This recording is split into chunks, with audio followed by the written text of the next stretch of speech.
တရားထိုင်မှအပေတကားပိတ်တယ်ဆိုတာတော့အပေတကားပိတ်ခြင်းလွယ်ပါတယ်၅ပါးသီလလုံးလည်းအပေတကားပိတ်ပါတယ်ချောင်းကနေတော့မြည်သွားလိုက်ဦးမယ်နော်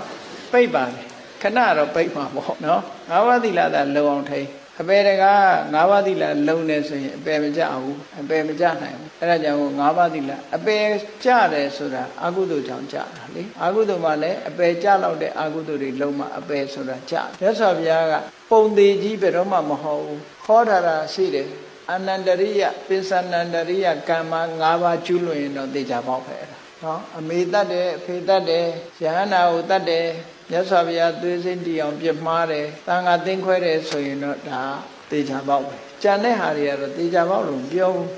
နော်သိကြပေါက်မပြောမေဘီနဲ့ပဲတွား possible ဘာလို့လဲဆိုလူမှာ condition တွေကရှိတာအခြေအနေတွေကမတူဘူးလေကဲတစုံတစ်ခုမဟုတ်တာလောက်တိုင်းဒီပြစ်မှုတစ်ခုကျူးလွန်တိုင်းဒီပြစ်မှုကျူးလွန်ရင်1300နှစ်ဆိုပါတော့ကြာလားလူတိုင်းအဲ့ဒီပြစ်မှုကျူးလွန်တိုင်းကြာလားပတ်စံရှိတဲ့လူကြမကြာဘူးဘာလို့ဆိုသူပိုက်ဆံကသူက condition ခေါ်တာပဲနော်လူကြီးနဲ့သိရင်လည်းမကြာဘူးတရားလူကြီးနဲ့သိရင်လည်းမကြာဘူးဘာမှမကြာတော့အဲ့ဒါကောင်းတဲ့ condition တွေရှိတယ်လေသူမှာအဲ့လိုဆိုလိုတာ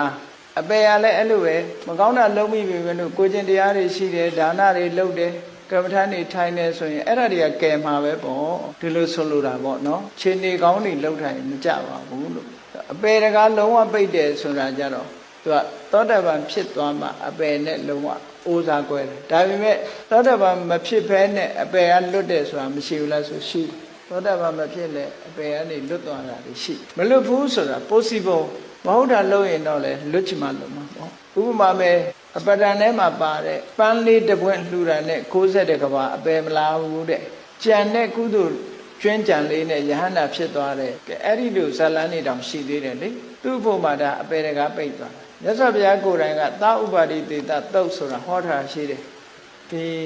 ဥပါဒံရှိနေပြီမဲ့လို့အပေမကြနိုင်တဲ့ပုဂ္ဂိုလ်တွေဆိုပြီးဟောတော်တာရှိတယ်အဲ့တော့လူတိုင်းပဲကြမယ်လို့တော့